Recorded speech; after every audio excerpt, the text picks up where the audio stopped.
మెదక్ జిల్లా నర్సాపూర్ పట్టణంలో స్థానిక ధర్మశాల వీరభద్రస్వామి ఆలయంలో సోమవారం ఉదయం దొంగలు బీభత్సం సృష్టించారు. ఆలయంలో 30 సంవత్సరాలుగా ఉన్న లలితా త్రిపుర సుందరి పంచలోహ అమ్మవారి విగ్రహాన్ని ఎత్తుకుపోయారని రాజపురోహితులు రాధాకృష్ణ శర్మ, శివకుమార్ మీడియాతో తెలిపారు. అధికారులు వెంటనే స్పందించి ఆలయానికి న్యాయం చేయాలని ఈ సందర్భంగా వారు కోరారు. ఫిర్యాదు మేరకు కేసు నమోదు చేసి దర్యాప్తు చేస్తున్నారు పోలీసులు.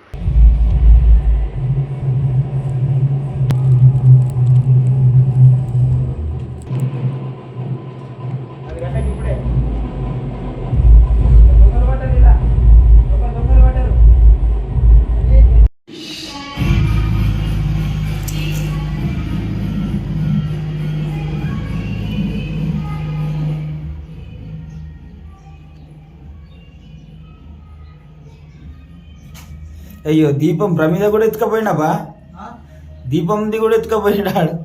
అయ్యో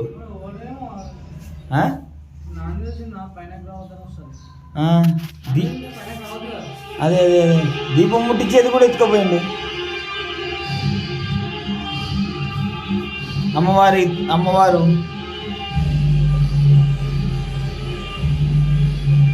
మరిన్ని అప్డేట్స్ కోసం మా ఛానల్ని సబ్స్క్రైబ్ చేయండి.